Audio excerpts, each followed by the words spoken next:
Student ভিসায় যারা ইউরোপের সেনজেনভুক্ত কান্ট্রি হাঙ্গেরিতে অ্যাপ্লিকেশন করতে চান, এই ভিডিওটি মূলত তাদের জন্য। এই ভিডিওতে আমি আলোচনা করব top 7 reasons to study in Hungary, অর্থাৎ হাঙ্গেরিকে আপনি স্টুডেন্ট ভিসার জন্য কেন ডেস্টিনেশন হিসেবে চুজ করবেন। যে কোনো দেশ আপনি চুজ করার ক্ষেত্রে বেশ কিছু বিষয় আমাদের মাথায় রাখতে হয়। অনেক সময় আমরা যেটা হয় যে অন্যর পরামর্শে বা ভুলে আমরা একটা ডিসিশন নিয়ে ফেলি, যে কারণে পরবর্তীতে খেসারত দিতে হয়। তাই আমি যেটা করি, যে কোনো দেশের সম্পর্কে আলোচনার আগে বা ভিডিও সিরিজ শুরু করার আগে কেন আপনি দেশটি চুজ করবেন সেটা নিয়ে আলোচনা করি। কারণ হচ্ছে আপনার ফিউচার আপনার উপরে ডিপেন্ড করবে, তাই আপনাকে রিসার্চ করা উচিত। তাই যারা হাঙ্গেরিতে স্টুডেন্ট ভিসা অ্যাপ্লিকেশন করতে চান, এই ভিডিওটি সম্পূর্ণরূপে দেখবেন, তাহলে আপনি জানতে পারবেন যে কেন আপনার হাঙ্গেরি ডেস্টিনেশন চুজ করা উচিত। আর এই ক্রাইটেরিয়াগুলো যদি আপনার সাথে না মিলে, তাহলে আপনি হয়তো অন্য ডেস্টিনেশন চুজ করতে পারেন। তো চলুন চলে যাই মূল আলোচনা। হাই ডিয়ার ভিউয়ার্স, আমি এস.এম. শালম শেখাত, founder and CEO of Study All BD. Student visa নিয়ে ভিডিও করতে করতে আমার প্যাশন থেকে হয়ে গেছে প্রফেশন। তো আমি স্টুডেন্ট ভিসা নিয়ে শুরুতেই আমি যখন ইউরোপে এসেছিলাম, বিশেষ করে সুইডেন থেকে যখন পোল্যান্ডে যাই, তখন থেকে আমি রেগুলার ভিডিও করতাম এবং ভিডিও করে আসছি। আমি বেসিক্যালি ইনফরমেটিভ ভিডিও করে থাকি, কিন্তু এই যে প্যাশনটা, ভিডিও করার প্যাশন থেকে এটা এখন আমার হয়ে গেছে প্রফেশন। তাই আমরা স্টুডেন্ট ভিসা রিলেটেড বেশ কিছু ডেস্টিনেশন আমরা সার্ভিস দিয়ে থাকি। যদি স্টাডি ওয়ার্ল্ড বিডির সার্ভিস নিতে চান, তাহলে আমাদের সঙ্গে যোগাযোগ করতে পারেন। এনিওয়ে, আমি এই ভিডিওতে আলোচনা করবো হচ্ছে top 7 reasons to study in Hungary. Hungary হচ্ছে সেন্ট্রাল ইউরোপের একটি দেশ। তো এই দেশটি চুজ করার বেশ কিছু কারণ আছে। তার মধ্যে নাম্বার 1 যে রিজনটা আমার কাছে মনে হয়, সেটি হচ্ছে লো টিউশন ফিস। হাঙ্গেরিতে অর্থাৎ ইউরোপের যে কয়টি দেশে কম টিউশন ফির মতো আছে, যেমন পোল্যান্ড আছে, রোমানিয়া আছে, বুলগেরিয়া আছে, লিথুনিয়া আছে, হাঙ্গেরির টিউশন ফিও ঠিক রিজনেবল। যেমন এখানকার এক সেমিস্টারের টিউশন ফি আপনার 2000 ইউরো থেকে 4000 ইউরো পর্যন্ত হয়ে থাকে, আর বাৎসরিক টিউশন ফি 4000 থেকে 8000 ইউরো পর্যন্ত হয়ে থাকে। যেখানে ডেনমার্ক, সুইডেন, ফিনল্যান্ড, নেদারল্যান্ড এগুলোর টিউশন ফি ধরা ছোঁয়ার বাইরে। তাই ইউরোপের এই ডেস্টিনেশনটাকে আপনি শুধুমাত্র কম টিউশন ফি, যাদের অ্যাফোর্ড করার অ্যাবিলিটি একটু কম, যারা মনে করেন যে নিজের টিউশন ফি, নিজের খরচ নিজে বিয়ার করবেন, তারা কিন্তু হাঙ্গেরিকে আপনার ডেস্টিনেশন হিসেবে বেছে নিতে পারেন এই লো টিউশন ফি এর কারণে। সেকেন্ড কারণটা হচ্ছে লো ল্যাঙ্গুয়েজ রিকোয়ারমেন্ট এবং লো সিজিপি রিকোয়ারমেন্ট।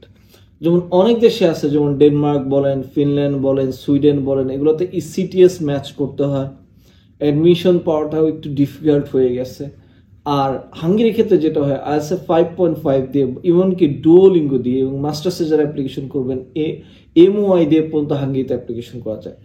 যারা ব্যাচেলর অ্যাপ্লাই করবেন, তাদের সিজিপিএ অর্থাৎ 50% মার্ক থাকলেই চলে। যেমন ধরেন আমাদের দেশের প্রেক্ষাপটে বি গ্রেড যাদেরকে বলে 3.00, এটা দিয়ে আমাদের দেশে অ্যাপ্লিকেশন করা যায় না, অথচ হাঙ্গেরির অনেক নাম করা ইউনিভার্সিটি এই 50% মার্ক থাকলে আপনি অ্যাপ্লিকেশন করতে পারবেন। আবার যারা মাস্টার্স অ্যাপ্লিকেশন করবেন, তারা 2.50 অর্থাৎ আউট অফ 4 2.50 থাকলেও অ্যাপ্লিকেশন করতে পারছেন। তাই এই যে লো ল্যাঙ্গুয়েজ রিকোয়ারমেন্ট এবং লো সিজিপিএ যাদের আছে, তারাও কিন্তু হাঙ্গেরিকে ডেস্টিনেশন হিসেবে চুজ করতে পারেন। এছাড়াও স্টাডি গ্যাপের ব্যাপারে অনেকের কনসার্ন আছে। হাঙ্গেরি কিন্তু ব্যাচেলর প্রোগ্রামে 5 ইয়ার্স পর্যন্ত স্টাডি গ্যাপ অ্যাকসেপ্টেড, এমনকি মাস্টার্স প্রোগ্রামে আপনি যদি এক্সপ্লানেশন দিতে পারেন 8 থেকে 10 ইয়ার্স পর্যন্ত অ্যাকসেপ্টেড। সেক্ষেত্রে অবশ্যই আপনার জব এক্সপিরিয়েন্স সার্টিফিকেট বা অন্য কোনো অ্যাক্টিভিটিসগুলো করছেন, সেগুলো দিয়ে আপনার এই যে গ্যাপটা, এটাকে জাস্টিফাই করতে হবে।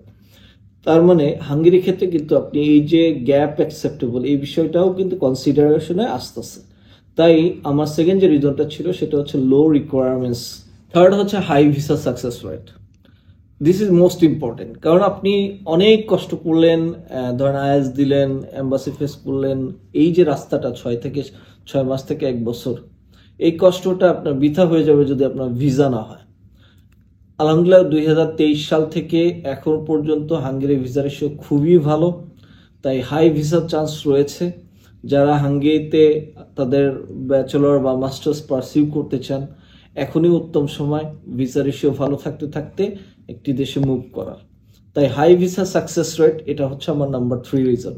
নাম্বার 4th এবং ভেরি ইম্পর্টেন্ট রিজন, সেটা হচ্ছে এম্বাসি ইন বাংলাদেশ। অর্থাৎ বাংলাদেশে যে বিএলএস ইন্টারন্যাশনাল আছে, এর মাধ্যমে হাঙ্গেরি ভিসা প্রসেস করা হয় এবং এটা অবস্থিত বাংলাদেশের ঢাকাতে। তাই হাঙ্গেরির জন্য আপনার অন্য দেশে যেতে হবে না। যেমন পোল্যান্ড, রোমানিয়া বা এমনকি লিথুনিয়ার জন্য আমরা অন্যান্য ডেস্টিনেশন যেতে হয়, মুভ করতে হয়। এই যে একটা হ্যাসল, এই হ্যাসলটা হাঙ্গেরির ক্ষেত্রে নেই। তাই যারা বাংলাদেশ থেকেই আপনার ভিসা হাসিল করতে চান তাদের জন্য হাঙ্গেরি হতে পারে উত্তম ডেস্টিনেশন। ফিফথ এবং one of the most important reason, সেটা হচ্ছে স্ট্যান্ডার্ড অফ এডুকেশন। হাঙ্গেরিতে রয়েছে ওয়ার্ল্ড ক্লাস কিছু ইউনিভার্সিটি যেগুলোর র্যাঙ্কিং 200 থেকে 500-র মধ্যে, এবং হাঙ্গেরি ইউরোপিয়ান স্ট্যান্ডার্ড অনুসারে তাদের কোয়ালিটি এডুকেশন প্রোভাইড করে থাকে। এবং এটা কয়েকটি ল্যাঙ্গুয়েজে, হাঙ্গেরিয়ান থেকে শুরু করে ইন্টারন্যাশনাল স্টুডেন্টদের জন্য ইংলিশ ল্যাঙ্গুয়েজ এমনকি জার্মান ল্যাঙ্গুয়েজেও প্রোগ্রাম অফার করে থাকে। তাই কোয়ালিটি অফ এডুকেশন নিয়ে হাঙ্গেরি কম্প্রোমাইজ কখনোই করে না। তাই যাদের উদ্দেশ্য প্রকৃতপক্ষে পড়াশোনা করা এবং যাদের সার্টিফিকেটটাকে হাইলি ইভালুয়েট করতে চান, তারাও কিন্তু হাঙ্গেরিটাকে আপনার আদর্শ ডেস্টিনেশন হিসেবে বেছে নিতে পারেন। তো এটাতে কখনোই কম্প্রোমাইজ করা উচিত না, যেহেতু আপনি স্টুডেন্ট। তাই standard of education Hungary undoubtedly very good. Number 6 হচ্ছে পার্ট টাইম জব অপরচুনিটিস। আমাদের দেশে স্টুডেন্টদের কমন কনসার্ন থাকে জব করে টিউশন ফি ম্যানেজ করা যায় কিনা। হাঙ্গেরিতে কিন্তু একটা স্টুডেন্টের 30 আওয়ার্স পর্যন্ত কাজের অনুমতি রয়েছে, উইকলি। তো সেক্ষেত্রে আপনি মাসে 120 ঘন্টা কাজ করতে পারবেন। স্টুডেন্টরা যে সকল কাজ করে থাকে, যেমন রেস্টুরেন্টে বলেন, ফুড ডেলিভারি জব, প্যাকেজিং, এই সকল জব করে আপনি আপনার লিভিং কস্ট অ্যাফোর্ড করতে পারবেন। যেহেতু টিউশন ফি কম, সামারে জব করে আপনি আপনার টিউশন ফিটাও অ্যারেঞ্জ করে ফেলতে পারবেন।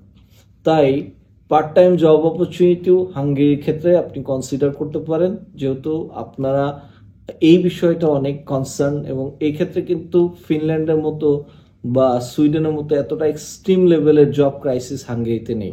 নাম্বার 7 এবং one of the most important reasons, সেটি হচ্ছে এটি কিন্তু একটি সেনজেনভুক্ত কান্ট্রি। অর্থাৎ ইউরোপের যে সেনজেনভুক্ত 29টি দেশ রয়েছে, তার মধ্যে হাঙ্গেরি অন্যতম একজন সদস্য, এবং এটি ইউরোপিয়ান ইউনিয়নভুক্ত এবং মোস্ট ইম্পর্টেন্টলি এটা ন্যাটোভুক্ত কান্ট্রি। তাই হাঙ্গেরিটাকে আপনি কিন্তু যে 90 ডেজ যে আপনি যে ইউরোপের যে কোনো দেশে হাঙ্গেরি ভিসা হলে আপনি যে ভিজিট করতে পারবেন, অর্থাৎ ওয়ার্ল্ডলেস অপরচুনিটি যে পাবেন, সেটা কিন্তু আপনি হাঙ্গেরি ভিসা হাসিলের মাধ্যমে পেতে পারেন। এই যে 7টি রিজন, এই 7টি রিজন হচ্ছে, আমি মনে করি এটা আমার রিসার্চ থেকে, এবং আমি যেহেতু ইউরোপে আজ 5-6 বছর ধরে রয়েছি এবং জানি অনেক দেশ ভিজিট করার আমার সৌভাগ্য হয়েছে, তাই আমি বলতে পারি যে আমার এই কারণগুলো হয়তো আপনার সাথেও ম্যাচ করবে হাঙ্গেরি চুজ করার ক্ষেত্রে। তাই হাঙ্গেরি হতে পারে আপনার 2025-এর স্টাডি ডেস্টিনেশনস। আপনাদের যদি হাঙ্গেরি রিলেটেড কোনো ভিসা সার্ভিস বা এই ধরনের কোনো আপনাদের সার্ভিস প্রয়োজন পড়ে, আপনার স্টাডি ওয়ার্ল্ড বিডির সঙ্গে যোগাযোগ করতে পারেন। We try to provide professional service. Thank you very much for watching my video. Have a nice day.